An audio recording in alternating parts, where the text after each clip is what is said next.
Hello traders, welcome to another post-session review. Today is Friday, August 16th, and today I only had one trade. It was a break-even trade on a rescue mission. I failed to re-enter again. We'll talk about that. And I had to cut my session short. I had to leave. It was a back-to-school orientation day for my daughter, and I had to go with her, take school supplies in, the usual daddy stuff. But I was happy to do it, and happy to be able to make this little video for you. And let's talk about our day. But for the sake of transparency, we see that we had a $10 gain, $10 gain here, and $10 gain down here. Our account balance is 32.13.29. Sorry, 32.13.29. 32.13.29.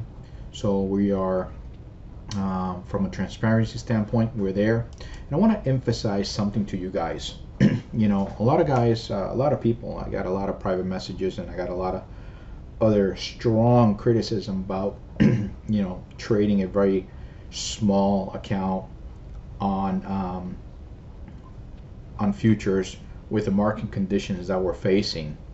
And it adds a strain to the capabilities of the account, without a doubt, because the stops are a lot wider. I started overly aggressive, which I still am okay with, and as soon as I get back to 4,500, I will get aggressive again with two contracts. But I want to point something out to you.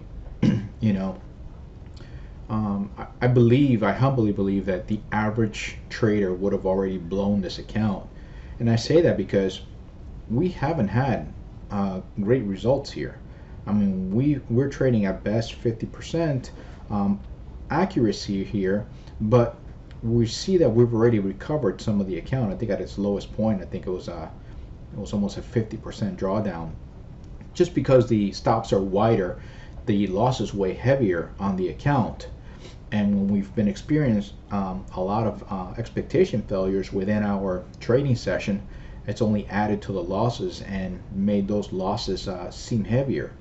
But because of the trade plan, because of the money management, because of the trading state, we're still very much in the middle of this. We're still in the process of climbing out of that drawdown, and we've been trading for 19 days, okay, which is almost a full month, getting practically, in all fairness, beat up by the market, okay, with a very small vulnerable account, with excess risk, where the emotions are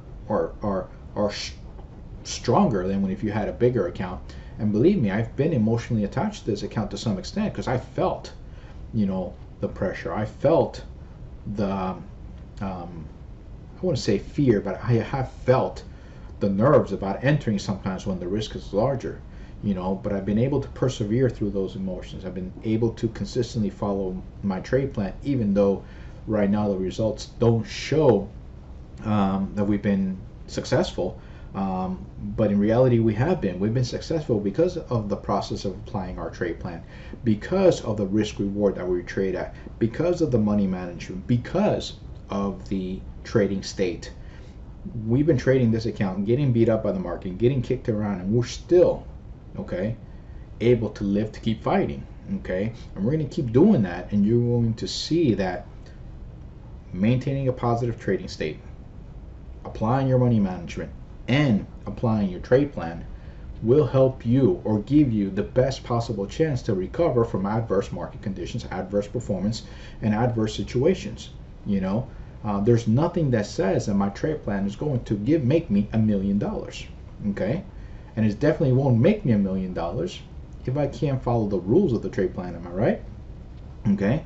But if I follow those rules, I have the ability to possibly get there someday, applying those three components, those three pillars that are extremely important and will make you a consistently profitable trader. It is the only way. You might as well not have a trade plan if you can't follow it.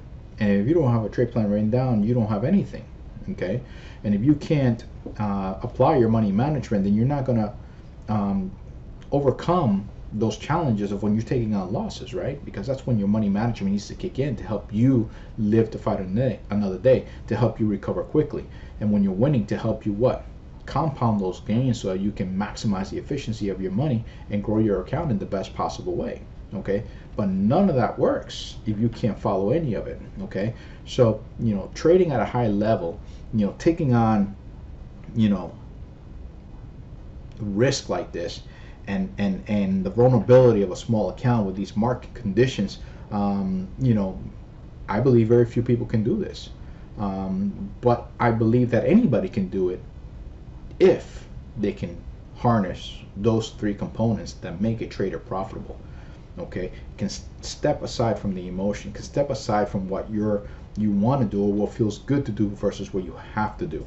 Okay, sometimes we have to feel uncomfortable in our own skin, okay, so that we can evolve and grow and be able to do what? Accomplish the mission. Okay, so let's put that behind. I want to keep saying this because it's so important, and I'm so happy to some extent. I would love to get an account and from the very beginning show you how it grows to the moon, and hopefully we'll get a chance to grow this one to the moon. But I'm very, very also, I think it was a blessing in disguise for you guys to see how even a professional trader can get stuck in the mud, can take on some losses, can decline in the performance a little bit because of the market conditions, but the professional trader can overcome those challenges by applying himself to his craft, to his trade plan, to his money management, to his trading state. Okay, because those are the only things that, if you can apply those things consistently, are going to give you the absolute best chance to recover. Doesn't guarantee that we're going to recover here. Doesn't guarantee that we may not have to do something more extreme with this account.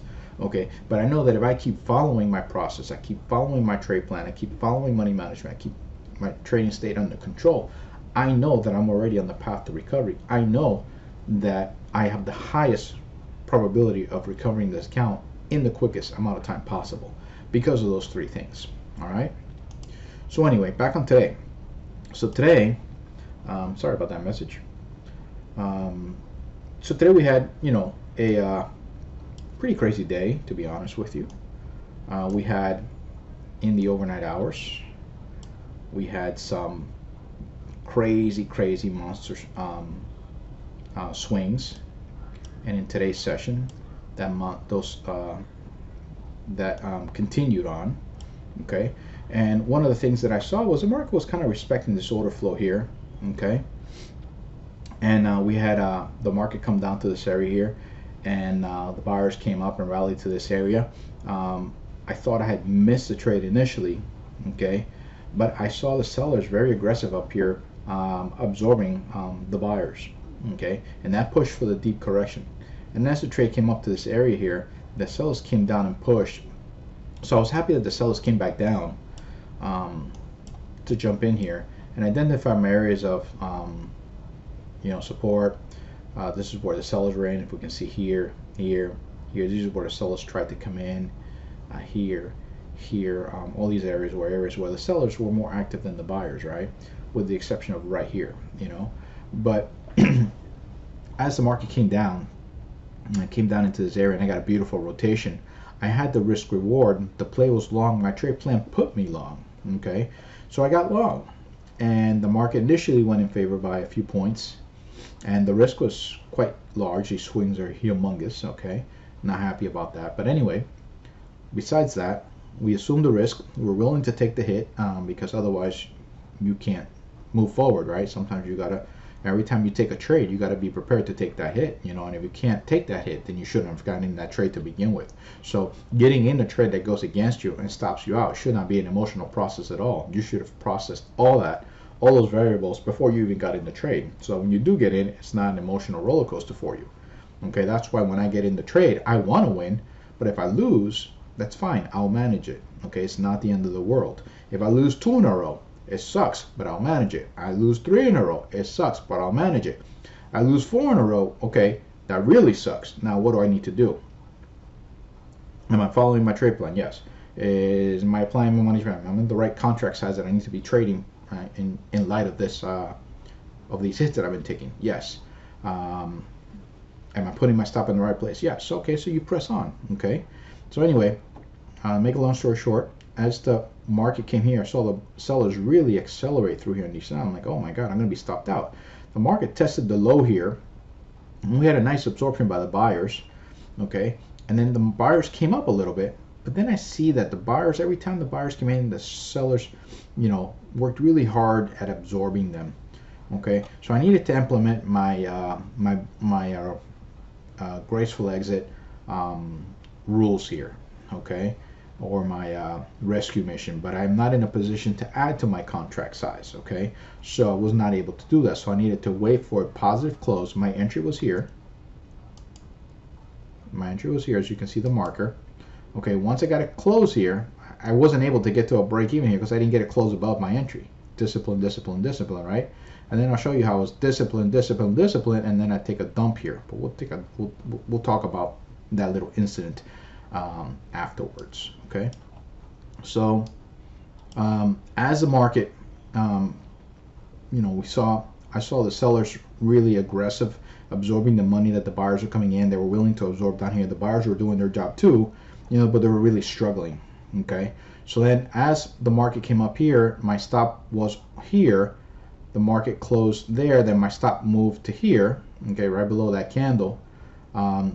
I was about to move my candle there to lock in a little more points, a few more points, but this candle did not achieve a decision, did not make a decision to trade higher. So it just kind of got stuck there. So I left my stop in the same place. I saw the sellers absorb, reabsorb here as the buyers try to come in again, and here and here, and the buyers tried to come in here again, and we see that the candles, the sellers came in right away and ate that, and ate it and ate it. So I was tempted to get long here because of the risk reward, but I'm like, that's just, my stop still has to be down here. The risk reward is good, but the buyers are finished. I mean, look at these two candles and where the buyers were fighting hard. Okay, sure enough, should have learned my lesson that I'm not here to trade what I think, I'm here to trade what I see. Caption of the channel is what? Trade what you see, right? Not what you think. We're not here to think, we're not here to filter trades out, but I filter this out. Now, in all fairness, I understand that this is at the low. I understand that there's no ratio here, there's no confluence here, there's nothing here but support. Okay, but at the end of the day, is this the most possible best risk reward scenario considering what the expectation is? It absolutely is, right? And if I would have taken the trade here, no matter how little chance it had of playing out from a risk reward standpoint, it was the best trade of the day, right? Where we would have taken on the least amount of risk. And sure enough, something crazy happened here, and the market shot up within seconds, okay, and came up to test the highs without me. Okay, so in short, I read more than I needed to in this area, which brings me to my next point. Okay, if in the process of me teaching you absorption, accumulation, distribution, other things, okay, about price action, okay, and that's going to be a source of filtering out trades that are in your trade plan, then I don't want to be a part of that. Okay, I don't want to teach you how to filter out your trade plan. Okay, I want to teach you how to read the chart with accuracy so you can it can help you make better decisions. Okay, nothing of what I teach you is designed to help you filter out trades that are in your trade plan, because if you did your job properly and you tested, okay, the expectancy of your trade plan is positive, then the last thing you would ever want to do is filter out anything that's in your trade plan. On the contrary, you need to apply yourself harder and follow it, especially when it's hard to do so, right? Especially when you're taking losses and your trade plan becomes even more important, even more critical to your survival. Okay, so that's not the time to be making changes. On the contrary, that's the time to dig in, and take control of those emotions and apply the rules in your trade plan. Okay, 100%. That's the way it's got to be. So I failed to execute here. Granted, in my defense, and I'm not making excuses, because I should have gotten in here, but I saw what I wanted to see. Actually what I saw was real there. I mean, there is absorption there. The sellers did kick the crap out of the buyers there. It was an area that, this is like the Hail Mary pass. This is like your back's against the wall, you're in critical condition, you're about to die. Okay, and all of a sudden this happens. Okay, and what ended up happening? What was the expectation? New structure high. What happened? New structure high. So what have I always told you guys? The expectation is the expectation, right? You need to hold price accountable to that expectation until it fails. Okay, Remember, I said that 100,000 times, okay, and I'll say it 100,000 more. We need to hold price accountable to the expectation because we know that it plays out more than it does not. And because of that, that is our edge. And that's what we need to fight for. That's what we need to trade with. That's what we need to capture, okay? So, again, then I had to leave early, and there was nothing for me to continue looking for. I didn't want to get stuck in a trade. And that's it. Short little session today, one little trade, break even, a missed opportunity. Overall, we read the direction of the market right. We were in line with the strength of the market, and I'm very happy about that. I hope next week to be a better week. My goal for next week, okay, it's important to set yourself goals. What do you want to accomplish next week? Okay, my goal is by the end of the week to be back above 4,500. Okay, so we're gonna work on that goal together. We have a live stream on Wednesday, and I'm also working on a presentation, okay, for you guys. It's going to be a nice PowerPoint. It's going to be delivered in a YouTube video like this about the 3 pillars that make you a consistently profitable trader.